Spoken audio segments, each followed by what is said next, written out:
Santos hermanos,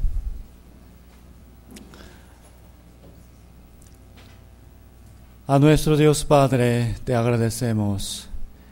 Tú eres bueno para siempre. Tú eres grande, eres el Altísimo. Tú nos amas y nos salvaste del juicio eterno, pagando la paga del pecado por la sangre de Jesucristo. Nuestro amado Señor Jesús, en la cruz, sufriendo y murió, derramó toda su sangre para limpiar nuestros pecados eterna y perfectamente. Te alabamos, te agradecemos y quiero adorarte para siempre. Señor, hoy, gracias porque tú nos has dado este día, nueva vida. Estamos aquí delante de tu presencia, esperando tu palabra. Hoy también te pedimos al Espíritu Santo que nos enseñe la Biblia, la voluntad de Dios. Gracias, Padre. Algunos hermanos están sufriendo mucho por muchos problemas de su casa, de su salud. Te pedimos que nos consuele con tu amor y nos llene tu gracia, Señor. Te pedimos, danos la sabiduría para entender tu voluntad. Danos la palabra necesaria para hoy. Te agradecemos otra vez y oramos esto en el santo nombre de Jesucristo, que nos ama siempre. Amén. Amén. Ok, busquemos el libro de Tito, capítulo 2. Tito, capítulo 2. Y pongan un índice para regresar fácilmente. Tito, capítulo 2.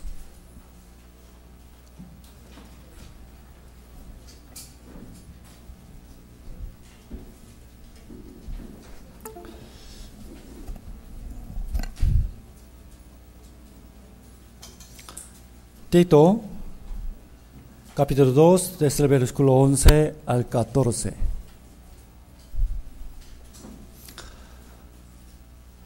Les dije, pongan un índice.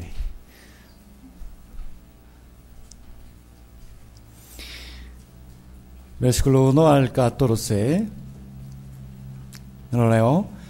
Porque la gracia de Dios se ha manifestado para salvación a todos los hombres, enseñándonos que, renunciando a la impiedad y a los deseos mundanos, vivamos en este siglo sobria, justa y piadosamente, aguardando la esperanza bienaventurada y la manifestación gloriosa de nuestro gran Dios y Salvador Jesucristo, quien se dio a sí mismo por nosotros para redimirnos de toda iniquidad y purificar para sí un pueblo propio, celoso de buenas obras.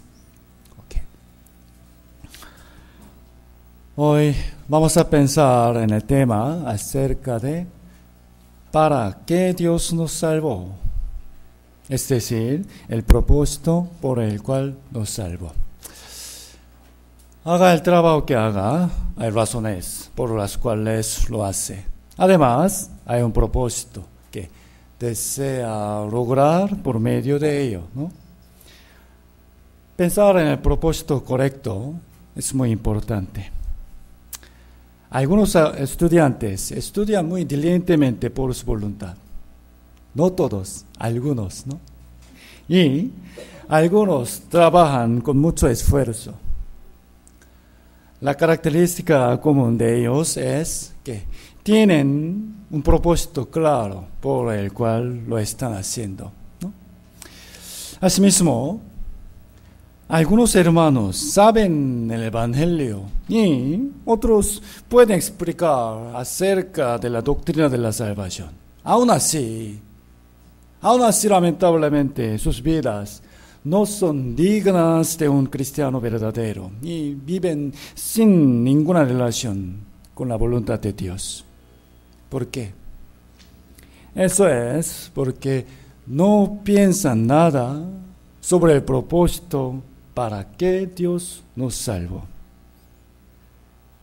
Por eso, conocer correctamente el propósito de nuestra salvación es muy importante, ¿no? Mire, conocemos bien la manera cómo ser salvo. Está bien, es muy importante. Tenemos que conocer sobre la profundidad de la aflicción de Jesús y su sangre que fue derramada para lavar nuestros pecados. Y, a la vez, lo que tenemos que comprender es ¿para qué Dios nos salvó? Que hasta sacrificó a su unigénito. ¿Es porque Él nos amó? Hoy no vamos a pensar en la razón de la salvación, sino en su propósito.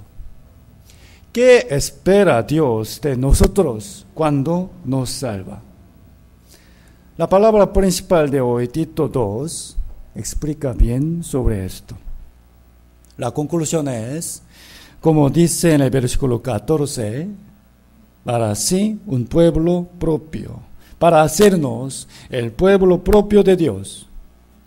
El pueblo propio significa las personas que hacen juntos con el mismo corazón las buenas obras que Dios quiere hacer. Vamos a pensar profundamente en este punto. Primero, desde versículo 11. Versículo 11. Leamos juntos una vez más. Porque la gracia de Dios se ha manifestado para salvación. Muy claramente dice, a todos los hombres. Primero, la salvación es dada por la gracia de Dios. Entre las incontables gracias de Dios, la mayor es la salvación. Gracia. El significado de gracia es el regalo que se da a una persona indigna. Nosotros no teníamos el derecho de ser salvos, tampoco de pedir la salvación. Es más, éramos dignos de ser juzgados, pero fuimos perdonados del pecado. Llegamos a poder entrar al reino de Dios. Absolutamente todo esto es por su gracia, ¿no? ¿Saben bien este versículo? Efesios 2:5 dice, leamos juntos, aún estando nosotros muertos en pecados, sin embargo nos dio vida juntamente con Cristo.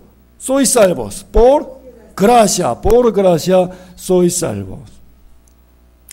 Pensemos, si un doctor cura a un enfermo y le alarga unos años más su vida, es un gran regalo. Encima, si no le cobra nada gratuitamente, sería mucho más grande su gracia. Pero esto es incomparable a la gracia de Dios. Él nos dio, ¿qué? Vida. Cuando estábamos muertos por el pecado. Y esa vida es eterna. Segunda de Timoteo dice, busquemos. Segunda de Timoteo, justo antes de Tito. Segunda de Timoteo 1:9. Segunda de Timoteo capítulo 1 versículo 9. Leamos juntos. Quien nos salvó y llamó con llamamiento santo, no conforme a nuestras obras, sino según el propósito suyo y la gracia que nos fue dada en Cristo Jesús antes de los tiempos de los siglos. Aquí dice, nos salvó según el propósito suyo. Cuando Dios nos salvó, hubo su propio propósito para nosotros. Tenemos que saber qué es su propósito de nosotros. La salvación es dada por la gracia de Dios. ¿Qué es el propósito suyo?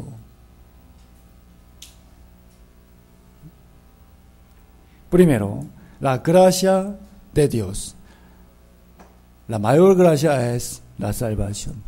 Juan 1 dice, porque de su plenitud tomamos todos y, vean bien por favor, gracia sobre gracia, gracia sobre gracia.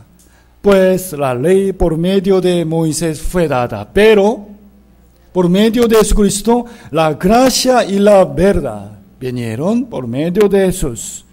Gracia sobre gracia significa que hay una gracia más fundamental que tenemos que recibir antes de pedir otras gracias. ¿Entiende? Ella es la salvación.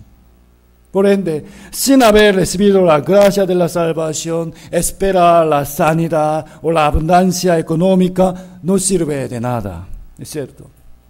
Jesús vino a esta tierra en el cuerpo del hombre para darnos esa gracia. La gracia y la verdad. La manera de recibir esa gracia es por medio de conocer la verdad del Evangelio, ¿no? La gracia y la verdad. Y claramente, la salvación es ¿para quién? A todos los hombres, ¿no? Todos. Sin embargo, hay algunas personas que malentienden unos versículos de la Biblia y creen que solamente los escogidos pueden ser salvos. Especialmente, la palabra que los miembros de la iglesia presbiteriana malentienden es Efesios capítulo 1. Busquemos. Efesios capítulo 1.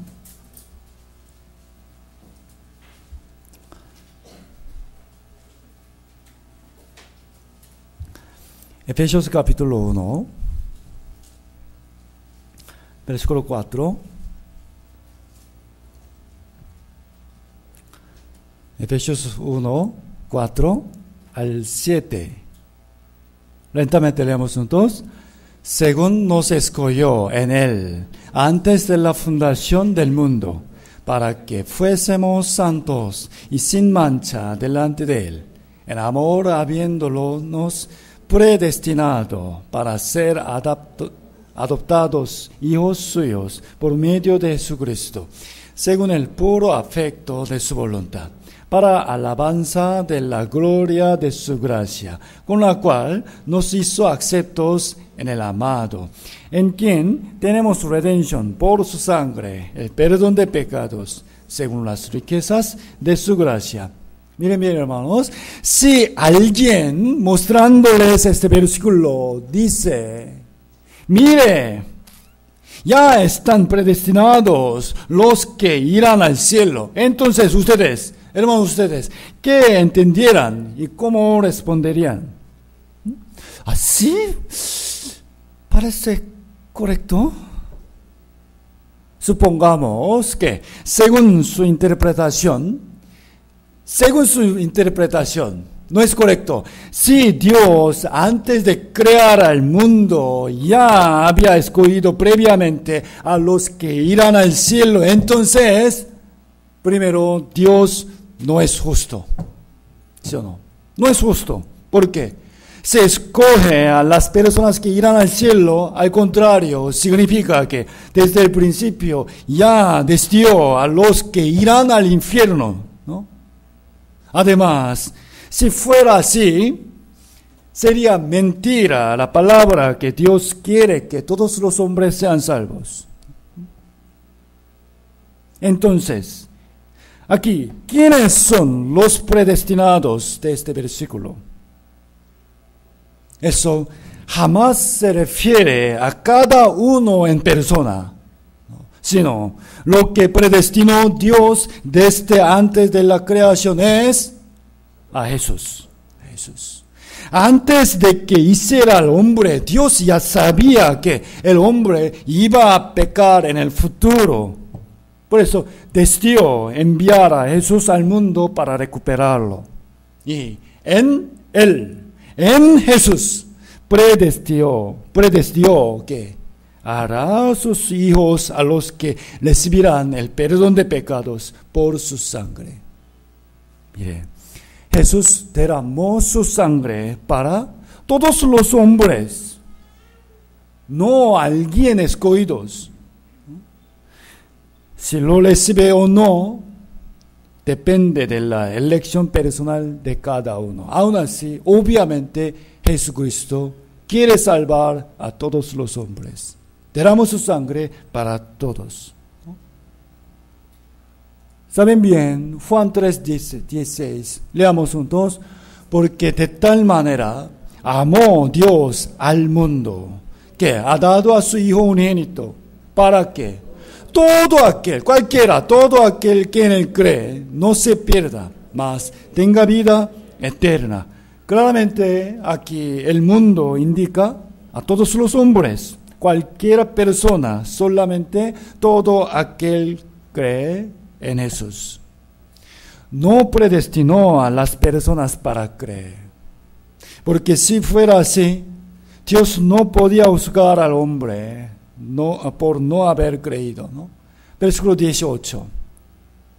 El que en él cree no es condenado, pero el que no cree ya ha sido condenado, porque no ha creído en el nombre del unigénito Hijo de Dios. La gracia de salvación es para todos, seguro.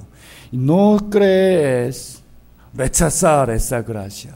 Esto es la única razón por la que será condenado. Para todos. Primera Timoteo, capítulo 1, 15. Leamos, hermanos. Palabra fiel y digna ser recibida por todos, que Cristo Jesús vino al mundo para salvar a los escogidos, a los pecadores. ¿Quiénes son pecadores? Todos. Por eso, de los cuales yo soy el primero.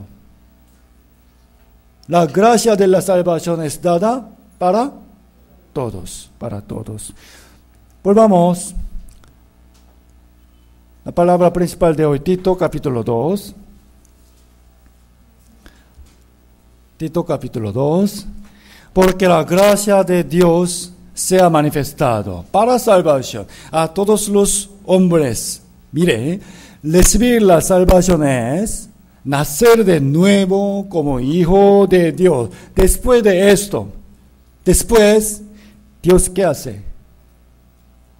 Dios cría y enseña a sus hijos. ¿Entiende? Versículo 12. Leamos juntos. Enseñándonos que, renunciando a la impiedad y a los deseos mundanos, vivamos en este siglo sobria, justa y piadosamente. Dios enseña a sus hijos. Enseña. ¿Entiende? Entonces, ¿qué tenemos que hacer nosotros? Dios nos enseña. ¿Qué debemos hacer? No. Enseña. Al contrario, aprende. Dios nos enseña. Nosotros tenemos que aprender bien, ¿no? Y nuestra fe tiene que crecer. Enseña y aprende. La manera como Dios nos enseña es, primero, por medio de la Biblia, por medio de su palabra. Busquemos otra vez, segunda de Timoteo, justo antes, segunda de Timoteo capítulo 3. Segunda de Timoteo capítulo 3, desde el versículo 15 al 17.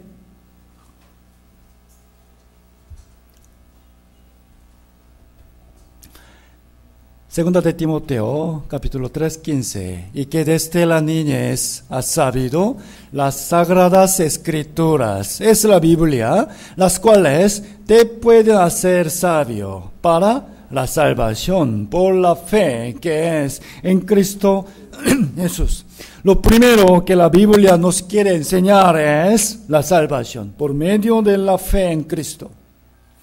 Cuando uno recibe la salvación, llega a nacer como un hombre de Dios. Aquí, en versículo 17, a fin de que el hombre de Dios, miren bien, sea perfecto. Quiere decir, primero, cuando uno recibe la salvación, nace. Llegar a nacer como un hombre de Dios, pero esto no es todo. Porque todavía nos falta mucho. Tenemos que ser más perfectos, ¿no? Para esto, igualmente, versículo 16. Versículo 16, leamos juntos. Toda la escritura es inspirada por Dios y útil para enseñar, para redarguir, para corregir, para instruir en justicia, a fin de que el hombre de Dios sea perfecto, enteramente preparado para toda buena obra. Amén. Dios nos enseña también a través de la Biblia, ¿no? Por ende, Primera de Pedro, capítulo 2, se describe a la palabra de Dios como la leche espiritual, ¿no? Leche espiritual. Creo que ustedes saben bien. Como un bebé que toma bien la leche, crece más, ¿no? Está sano. Igual manera, la persona que recibe y aprende bien la palabra de Dios puede crecer más en la fe, ¿no? Y ser perfeccionada. El que nos instruye por medio de la palabra de Dios es no pastor, sino el Espíritu Santo, ¿no? El Espíritu Santo nos enseña por medio de la Biblia. Sin embargo, lo que debemos saber es que el Espíritu Santo nos enseña por medio de la iglesia. Apocalipsis dice, Apocalipsis capítulo 1, 3, leamos. Bienaventurado el que lee y los que oyen las palabras que esta profecía y guardan las cosas en ella escritas, porque el tiempo está cerca. Lee, oyen y guardan. No solo leen la Biblia personalmente, también tenemos que oír. Pero el oír no se hace de manera individual. No quiero ir a la iglesia porque ya está subido los sermones en YouTube.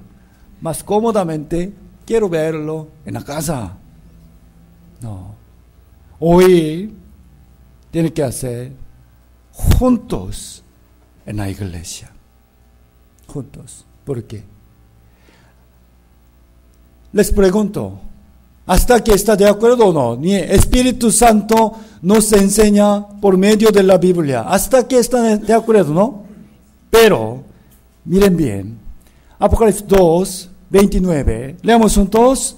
El que tiene oído, oiga lo que el Espíritu dice a ti, no, a las iglesias.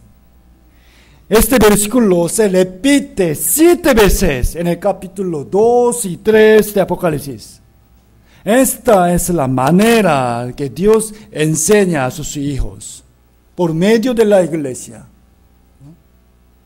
Tenemos que recordar. Por lo tanto, es cierto, mire hermanos, si un hermano ni siquiera lee la Biblia y viene a la iglesia, a veces nunca podrá crecer en la fe. ¿Sí o no?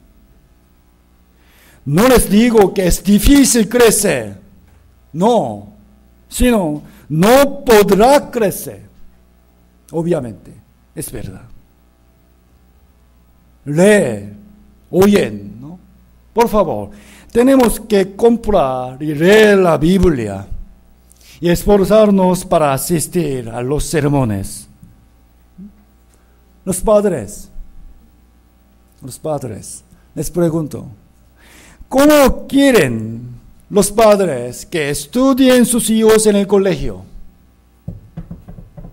¿Ah? Quieren que vayan a tiempo, ¿no? Siempre tarde, a tiempo. No falten a la clase. Y oigan bien, y apunten, y memoricen, ¿sí o no? Eso es correcto. De la misma manera, todos nosotros debemos aprender la palabra de Dios de esa manera. ¿Los padres están de acuerdo o no? Entonces, ¿por qué ustedes siempre sientan allá detrás? Cada sermón dominical se graba y lo podrá ver por DVD y en YouTube. Eso quiere decir que si tenemos interés, Dios nos ayuda de distintas maneras, ¿no? Muchas maneras para que aprendamos la palabra. Además, miren bien aquí,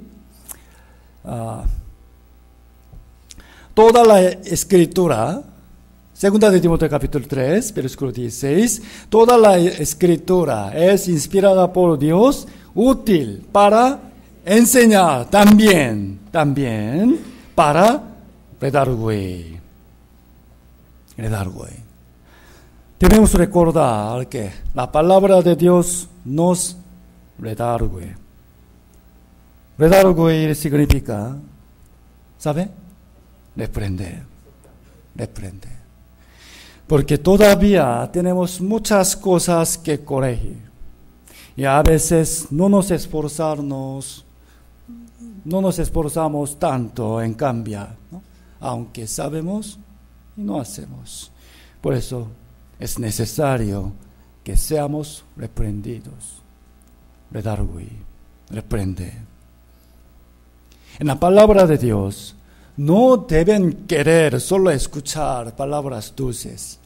Bendiciones, gracias, amor. No. Hay muchas palabras que nos reprenden también, ¿no? Y la iglesia tiene que enseñar a sus miembros utilizando aún este tipo de palabra.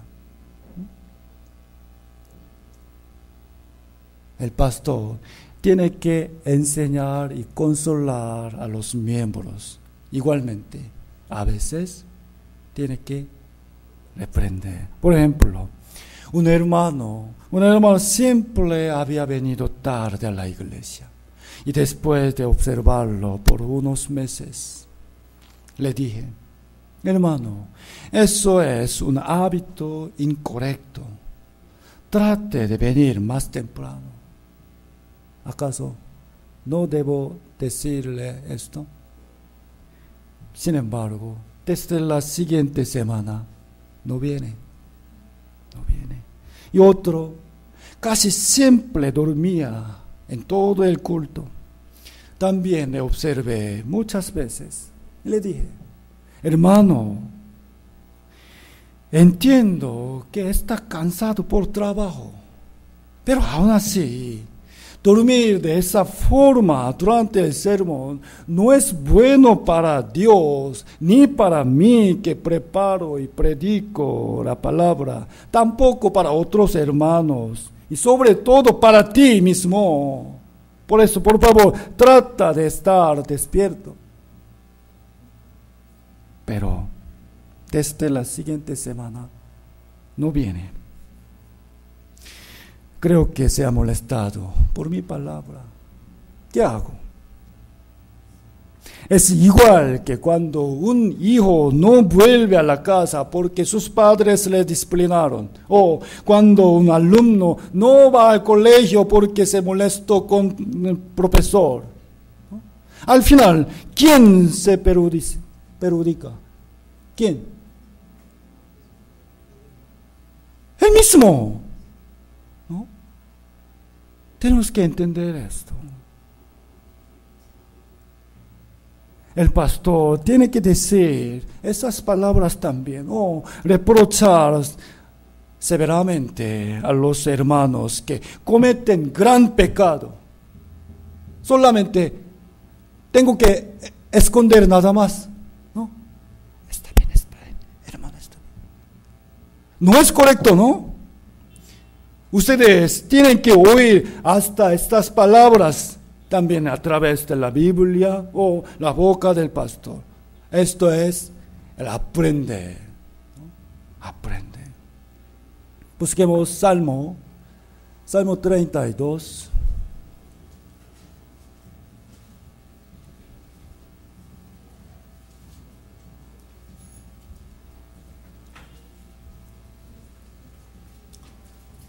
Salmo 32.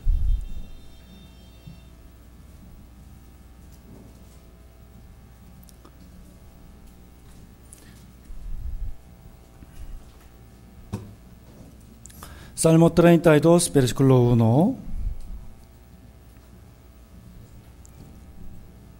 Leamos juntos. Bienaventurado aquel cuya transgresión ha sido perdonada y cubierto su pecado. La salvación es el perdón de pecados. Bienaventurado aquel cuyo pecado ha sido perdonado y librado del juicio. Y después Dios les enseña a ellos. ¿Ok? Enseña. Versículo 8. Leamos juntos. Te haré entender y te enseñaré el camino en que debes andar. Sobre ti fiaré mis ojos. Para los salvos hay un camino digno en que deben andar. Dios nos enseña así. Es decir, existe la forma de vivir como un hombre de Dios. Y dijo, sobre ti fiaré mis ojos. Miren a mí, por favor. Sobre ti fiaré mis ojos. ¿Quiere decir?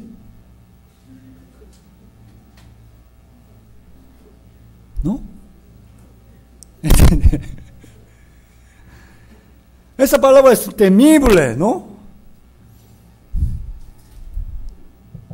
Quiere decir, Dios nos observa siempre. Observa. ¿Qué observa de nosotros? Primero nos enseña y nos observa. ¿Por qué? Nos mira si obedecemos lo que nos ha enseñado, si estamos andando en el camino digno o no. Otra vez, sobre ti fiaré mis ojos. Y versículo 9, leamos juntos. No seáis como el caballo o como el mulo, sin entendimiento, que han de ser sueltados con cabestro o con freno, porque si no, no se acercan a ti. Escuchar la palabra y andar obedeciéndole, esto agrada a Dios y es beneficioso para nuestra vida y alma, ¿no? Aún el carácter innato del cuerpo, nuestro cuerpo no quiere obedecer la palabra, sino quiere gozarse la complacencia que antes disfrutaba, ¿no? No quiere dejar la pereza y las costumbres malas. Ustedes saben bien, es una costumbre mala, pero siguen.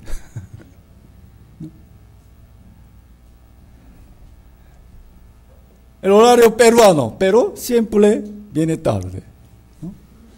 Saben bien, costumbre buena o mala. Mala, pero no es correcto, hermanos, ¿no? ¿Cómo es necesario el azote para este tipo de caballo o mulo? Por eso, la segunda manera de que el Señor nos enseña es por la disciplina. Como azote para estos animales, primero Dios nos enseña por medio de su palabra y luego tú tienes que ser azotado. Disciplina. Busquemos segundo de Samuel. Segundo de Samuel.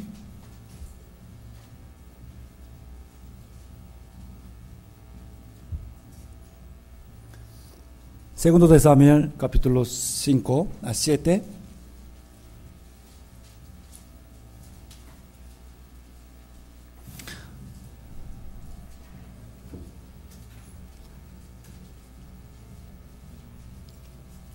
Saúl.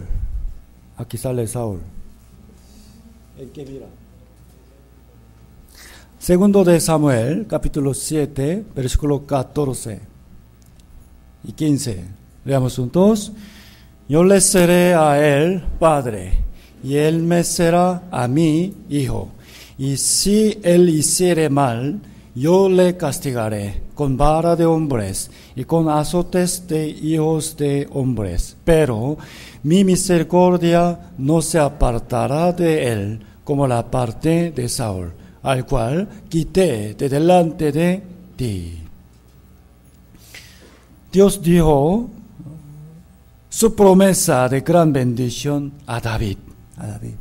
Tu trono será estable eternamente y yo estaré con tus hijos para siempre. Y dijo esta palabra. Sin embargo, si él vive mal, ¿qué haré?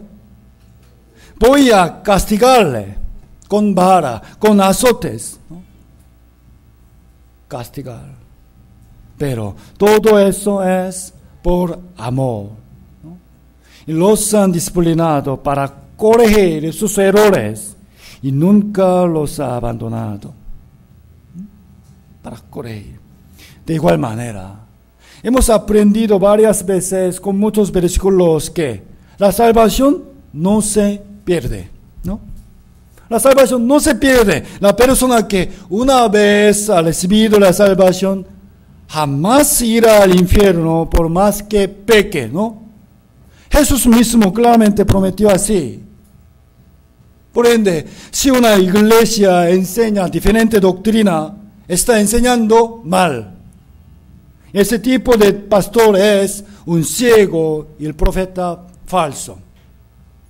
No obstante, si un salvo sigue viviendo de mala forma,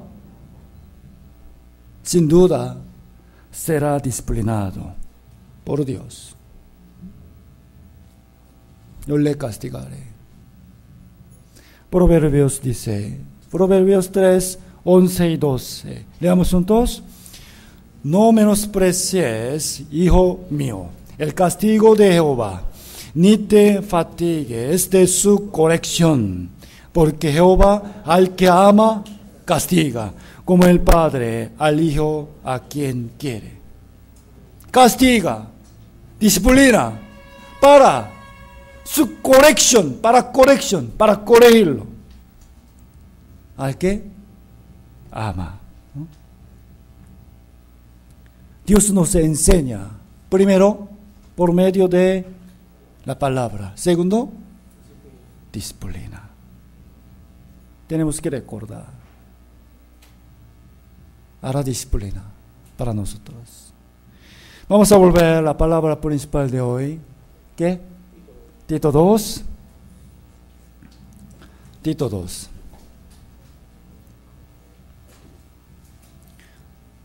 Tito 2, versículo 12. Otra vez, veamos juntos.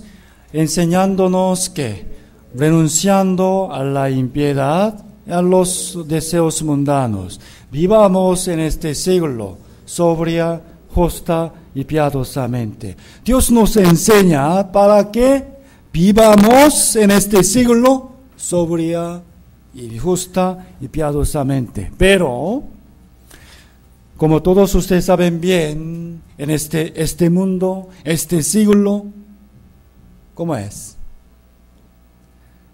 De ninguna manera es sobrio, justo, ni piadoso. ¿Cómo es este siglo, este mundo? Entonces, vivir así en este mundo es vivir de diferente manera que la corriente de esta generación. Esto no es fácil.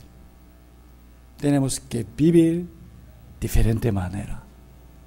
Sin embargo, aún en este mundo pecaminoso, debemos vivir sin contaminarnos con el pecado. A veces sentimos pasada la enseñanza que deben vivir como hijos de luz en este mundo oscuro.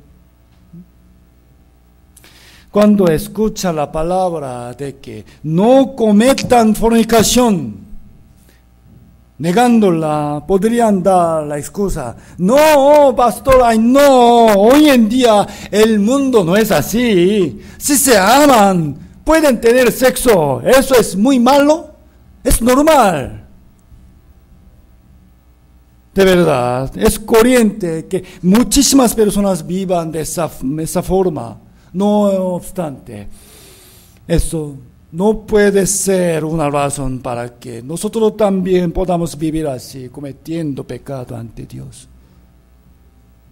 Podemos excusar ante Dios: mire, Señor, todos viven así, ¿no? ¿Qué nos diría Dios? Sí, no sé, perdón, está bien, siga. No. Obviamente no. Hemos leído esta palabra, Primera de Juan 5:19. Leamos juntos. Sabemos que somos de Dios y el mundo entero, todas las personas está bajo el maligno, bajo el diablo. Otra vez, el mundo entero está bajo el maligno, pero nosotros somos de Dios. Si reconocemos que somos de Dios, esto nos demanda la necesidad de que debemos vivir de diferente manera que este siglo. ¿Cómo era el siglo de Noé? En la época de Noé, ¿cómo era? Estaba lleno de maldad, pero solo Noé vivía justamente, ¿no? Solo él, su familia nada más. Por esto oía burlas, y se sentía solo, ¿no? ¿Acaso Noé tenía muchos amigos? No lo creo.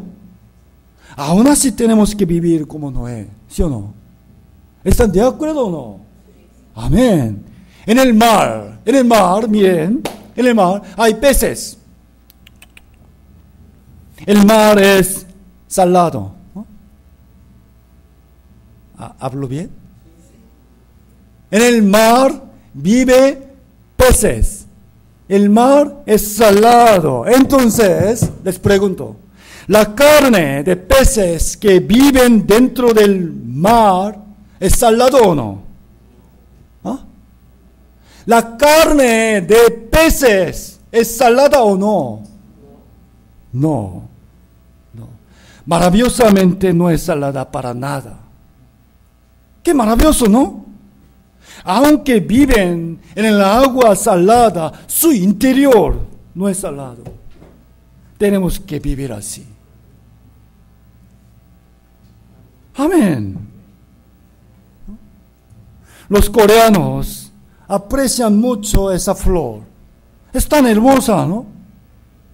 Esa flor es muy limpia y pura, y sus semillas que están en el centro son muy deliciosas. Pero, mire, el agua en donde ella vive no está limpia.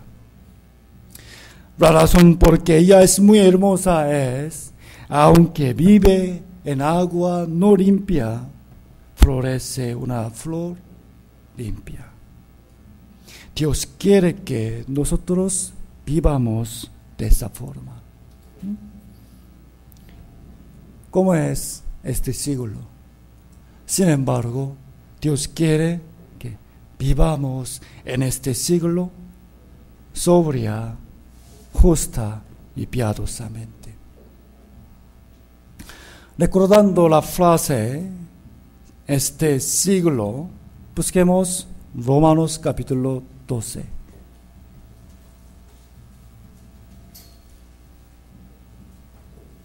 ¿Qué les pedí? ¿Qué recuerda? Este siglo, Romanos capítulo 12.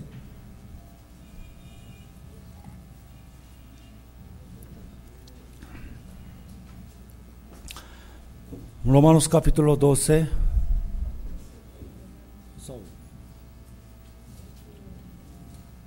Romanos 12, versículo 1. Leamos juntos. Así que, hermanos, os ruego por las misericordias de Dios que presentéis vuestros cuerpos en sacrificio vivo, santo, agradable a Dios, que es vuestro culto racional. Presentéis vuestros cuerpos en sacrificio. Significa que tenemos que vivir de esa forma. Sacrificio vivo. Como una persona que tiene el espíritu vivo, tenemos que vivir distinguidos de los muertos con la esperanza viva, ¿no? Versículo 2. Leamos juntos. No os conforméis a este siglo, porque este siglo no es buena. Sino transformaos por medio de la renovación de vuestro entendimiento, para que comprobéis cuál sea la buena voluntad de Dios, agradable y perfecta. No os conforméis a este siglo. No vivan como ellos. Miren bien al río y los peces. Río y los peces en él. El agua corre. ¿Corre desde dónde? El río, ¿no sabe? De arriba hacia abajo. De arriba hacia abajo. Pero los peces vivos nadan en contra de la corriente del agua, ¿sí o no? Apuntando su cara hacia arriba. Pero el pez muerto es arrastrado hacia abajo por las corrientes. Prestéis su cuerpo en sacrificio vivo. No os conforméis a este siglo. A pesar de que este siglo está corrupto, en medio de ello, Dios quiere ver a sus hijos vivir de una manera justa y pura, lo cual le agrada, ¿no? Esto es el propósito por que nos salvó, y es la voluntad de Dios. Si vemos otra vez Tito 2, 12, volvamos.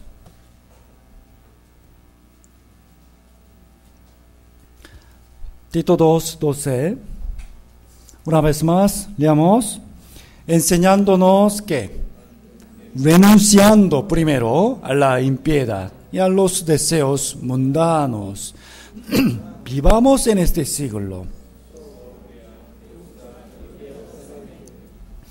Debemos vivir justa y piadosamente, pero la Biblia nos enseña primero a renunciar, es decir, dejar la impiedad y los deseos mundanos, dejar primero. porque es importante. No. Porque es imposible llegar a ser limpio sin dejarlo sucio, ¿no? Es importante botar algo. Miren bien.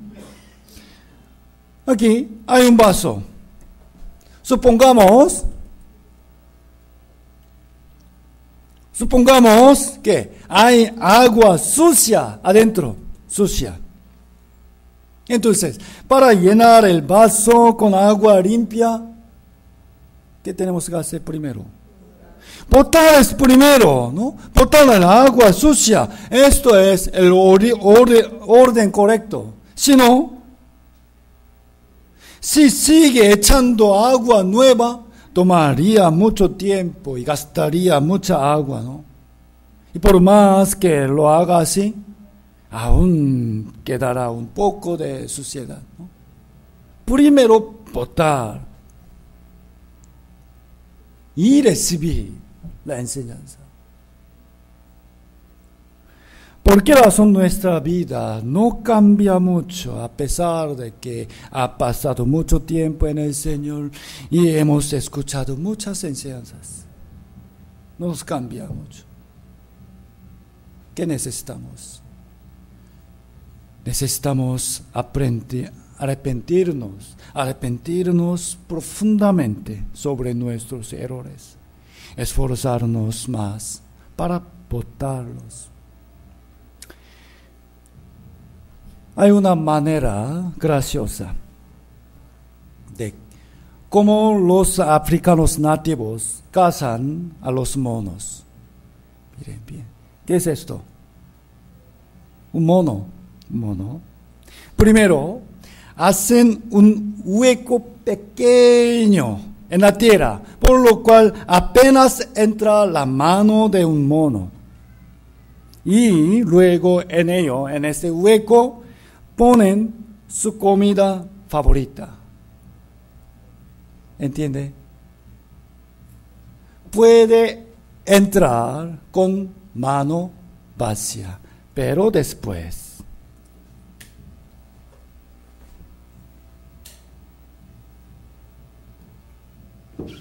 First, he laboriously drills a hole in a giant ant heap when he is sure a baboon is watching him, because he knows baboons are incurably inquisitive.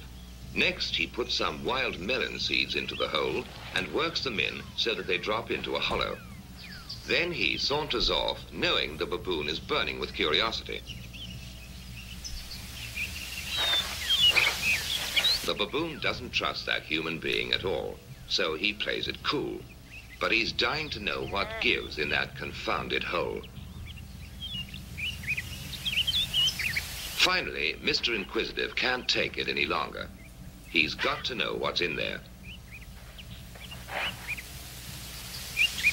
He reaches in, grabs a fistful, and now his hand's too big to come out. If he had the sense to drop the seed, he could free his hand.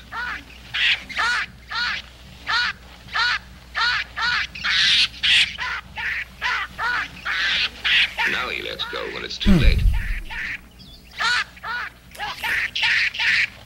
¿Por qué este mono fue atrapado? ¿No? ¿Por qué?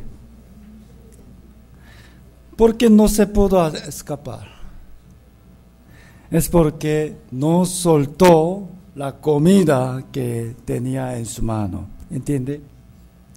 Podía meter la mano vacía al hueco, pero al coger la comida ya no había espacio para sacarla. Si tan solo la hubiera dejado nada más, habría podido vivir, pero tercamente no la dejó. Al final fue atrapado y murió.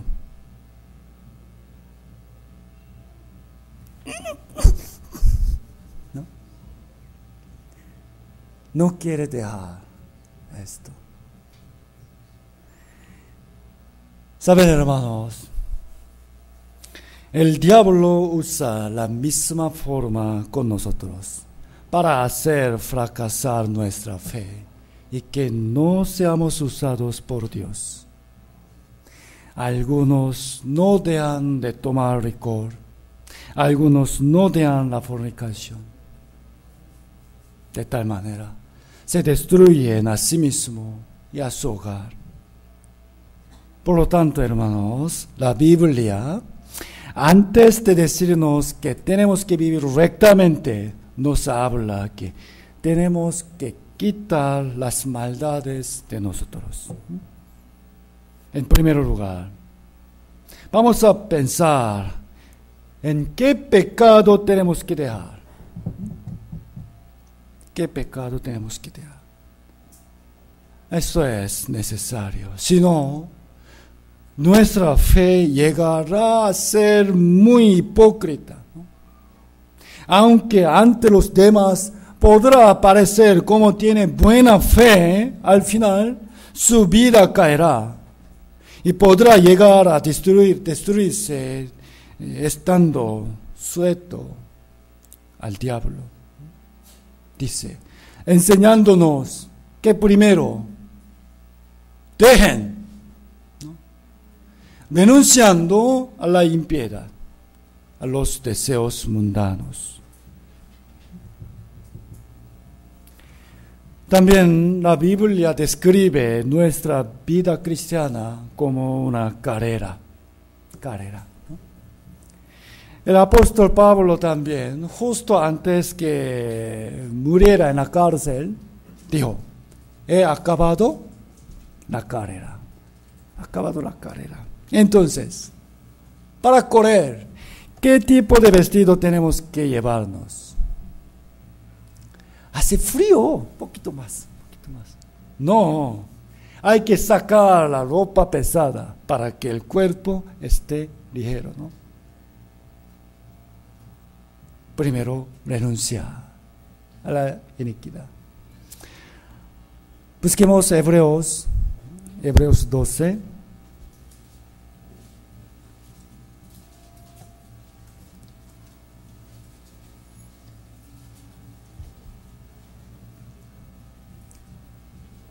Hebreos 12,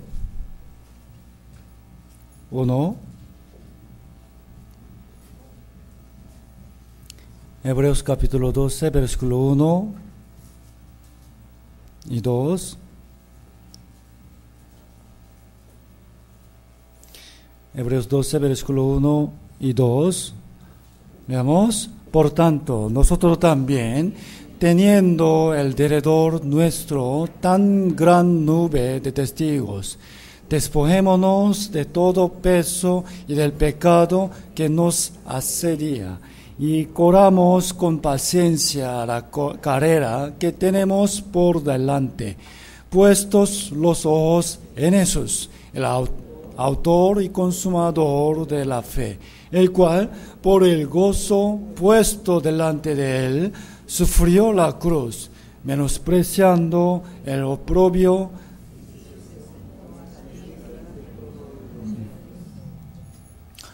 Cuando corremos la carrera de la fe, el pecado nos hace pesar mucho, ¿no? Con ello no podremos correr fuertemente para Dios y nos desplomaremos, caemos. Al contrario, despojándonos de un pecado y otros más, uno más, podemos correr con más fuerza y hasta más lejos. Como tuvimos que mirar a Jesús cuando recibimos la salvación, en la vida cristiana también tenemos que poner nuestros ojos en Jesús. En Jesús. Recordando y agradeciendo que el Hijo de Dios fue afligido y murió por nosotros, y pensando en la gloria que Él recibió a pesar de todo el sufrimiento, tenemos que soportar bien el sufrimiento temporal de esta tierra. Dice, menospreciando el oprobio. Como nosotros, cuando nos esforzamos en vivir bien la vida cristiana, podremos oír oprobios, ¿no? o reproches de parte de nuestra familia o amigos. Oprobio. Algunos nos insultan por no tomar alcohol con ellos, ¿no? Amigos, ¿por qué tú no quieres? ¿No?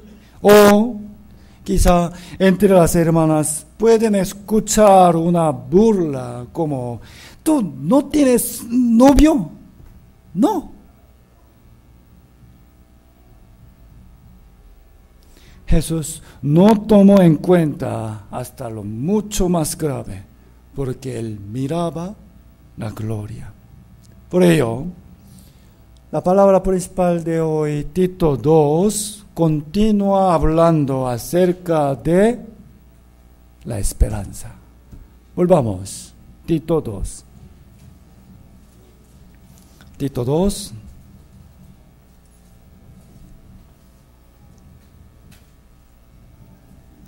Tito 2, versículo 13. Tito 2, 13. Veamos juntos. Aguardando la esperanza bienaventurada y la manifestación gloriosa de nuestro gran Dios y Salvador Jesucristo. La energía de la vida cristiana es, primero, el agradecimiento de la salvación. Y el segundo es la esperanza de la gloria. Los cristianos que miran el reino de Dios en lugar de este mundo aprecian más la gloria eterna que los placeres momentáneos, ¿no? Ellos también trabajan para la iglesia y el evangelio con el corazón alegre. Trabajando, pero tiene alegre. ¿Por qué? Porque creen que el Señor ve su trabajo y le pagará más grande, incomparablemente, ¿no? Aunque trabajamos poco, pero podremos recibir más, mucho más. Mire, versículo 12, denunciando a la impiedad y los deseos mundanos. ¿Cómo? ¿Por disciplina? ¿Por temor? No. La razón por la cual podemos vivir de esa manera es porque tenemos la esperanza, ¿no? El Señor vendrá pronto y esperamos recibir la gloria cuando Él venga, ¿no? Con esa esperanza podemos vivir sobria, justa y piadosamente. Busquemos Primera de Juan, capítulo 3.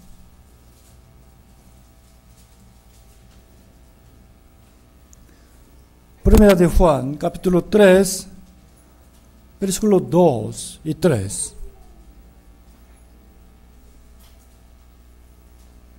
Primera de Juan 3, versículo 2 y 3. Leamos juntos, hermanos. Amados, ahora somos hijos de Dios, y aún no se ha manifestado lo que hemos de ser luego, pero sabemos que cuando el Señor se manifieste, seremos semejantes a Él, porque le veremos tal como Él es. Y, versículo 3, todo aquel que tiene esta esperanza en Él, se purifica a sí mismo, así como Él es puro. Cuando uno tiene la esperanza de encontrarse con el Señor, se esfuerza en vivir limpiamente, ¿no? Al contrario, si se difumina esa esperanza, no teme tanto en pecar. Creo que los jóvenes están siendo tentados a cometer adulterio y quieren experimentar el placer sexual como los demás, ¿no? Pero por favor, deben aguantarse. Vamos a pensar en dos cosas. Primero, en el momento cuando estemos ante el Señor, Él sonreirá con mucho gozo al vernos, haber resistido muchas tentaciones, ¿no? Pensando en la esperanza de la gloria. Qué bien, mi hijita, qué bien, qué bien. Pero pensemos en el caso contrario. Aunque ha hecho servicio en la iglesia, pero cuando su adulterio se revele ante el Señor y ante los ángeles, cuán vergonzoso será.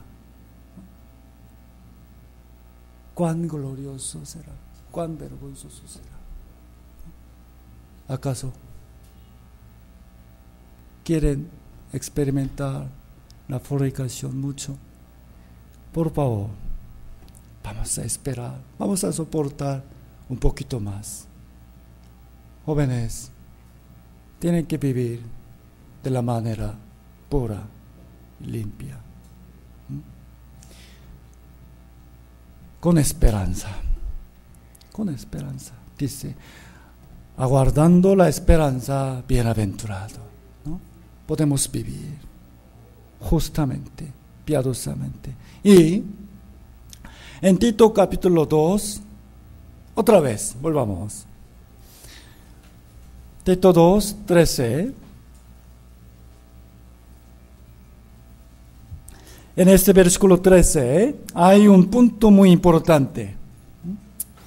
En la prédica del domingo pasado, aprendiendo sobre Cristo el mediador, vimos que Jesús es el Hijo de Dios y a la vez Dios mismo, ¿no? ¿Recuerdan? Ok. Este versículo también nos enseña esto.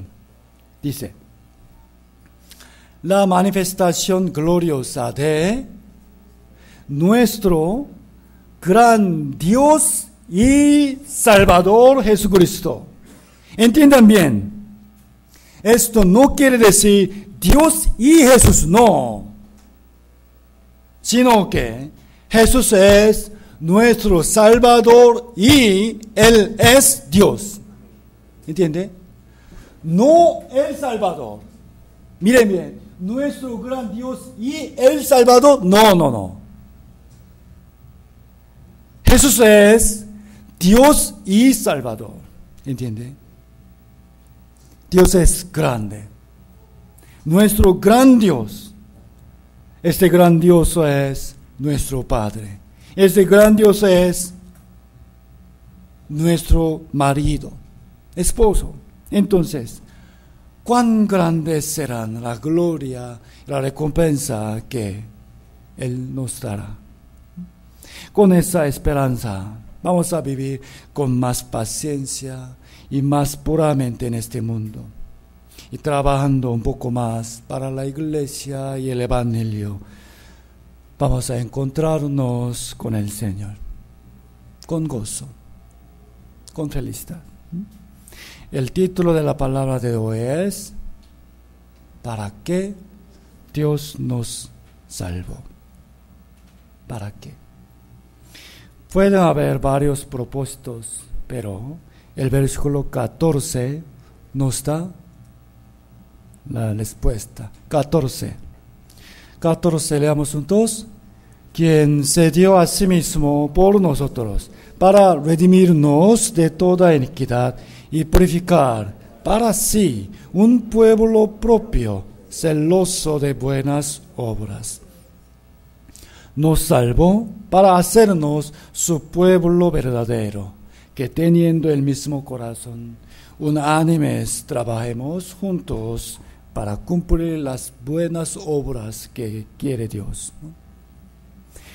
Como ya hemos aprendido en el seminario de la Biblia, somos salvos no por obras, sino por la fe. Sin embargo, los salvos deben vivir haciendo buenas obras, no por obras, sino para obras, para buenas obras. Efesios 2:8, leamos: porque por gracia sois salvos por medio de la fe, y esto no de vosotros, pues es don de Dios, no por obras, para que nadie se gloríe, porque somos hechura suya, creados en Cristo Jesús, para buenas obras, no por obras, sino para buenas obras. ¿Para qué Dios nos salvó? Para buenas obras. Las buenas obras no son una condición para ser salvo, sino el resultado digno, ¿no? Buenas obras significa que vivir bondadosa y honestamente y beneficiar a otras personas, además, seguir la buena voluntad de Dios. Y sobre todo, como las buenas obras que Jesús hizo, la mayor buena obra es salvar a las almas perdidas. Entre los versículos que veremos desde ahora, hermanos, desde ahora, quiero que presten atención en la palabra para, ¿no? Para. Y sientan el propósito por el cual Dios nos salvó. ¿Para qué Dios nos salvó? Vamos primero, Romanos 14. Ok, busquemos.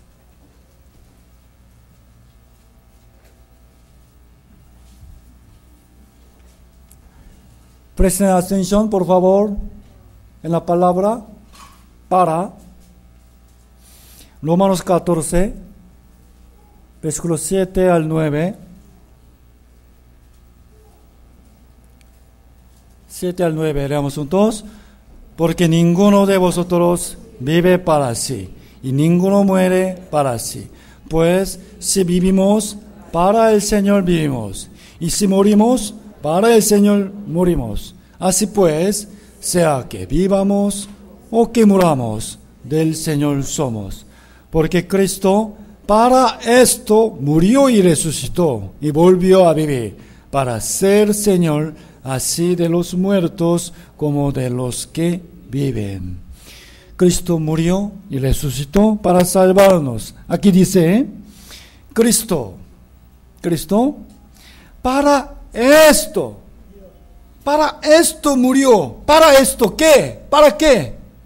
¿Para salvarnos? No. Para esto. ¿Qué quiere decir esto? Versículo 8, ¿no? Para que vivamos para el Señor. Y para que Él sea nuestro Señor. Es decir, para hacernos suyo. Somos del Señor. Y para que vivamos por su voluntad. Con ese propósito nos salvó. ¿No? Para. Segunda de Corintios también. Porque el amor de Cristo nos constriñe. Pensando esto, que si Jesús murió por todos. Jesús murió por nosotros. Luego todos murieron. Y por todos murió. ¿Para qué? Leamos juntos. Para que los que viven ya no vivan para sí, sino para aquel que murió y resucitó por ellos. Amén. ¿Para qué Cristo murió en nuestro lugar? En la cruz. Para que los que vivan para aquel que murió y resucitó por ellos. ¿No? Para esto. Primera de Tesalonicenses 5:10. Leamos juntos, hermanos. Quien murió por nosotros, para que ya sea que velemos o que durmamos. Significa siempre, ¿no? Sea que velemos o que durmamos. Pero no duermen ahora. Que durmamos, vivamos juntamente con Él. Él murió por nosotros. ¿Para qué? Para que vivamos juntamente con Él. Hay un libro muy famoso, escrito por el pastor Rick Warren, hace unos años atrás. Se vendió millones de copias. El título es Una vida con propósito. Una vida con propósito. El otro título es ¿para qué estoy aquí en la tierra? ¿No? Ese libro trata de que cuando entendemos este propósito podemos vivir correctamente. Muy bueno. Pero lo que tenemos que pensar más profundamente es esto. ¿Para qué Dios nos salvó? Vamos a pensar bien en el propósito de nuestra salvación y vivir conforme a ese propósito. Amén. ¿Para qué Dios me salvó? ¿Qué es su propósito? ¿Qué esperar de mí? Vamos a pensar más. Hasta aquí, hermanos, vamos a orar para terminar. Al Santísimo y Altísimo, te damos alabanza y honra por tu gran amor, por tu gran gracia y tu salvación. También te agradecemos por la palabra de hoy. Ahora estamos pensando más este tema, para que tú nos salvaste. Según este propósito, queremos vivir venciendo este mundo pecaminoso de la manera justa y piadosa. Por favor, danos tu fuerza para que podamos vencer todo y danos más la esperanza clara y viva. Señor, guarda a nuestros jóvenes de este mundo para que ellos puedan crecer limpia y rectamente para ser usados para ti, Señor.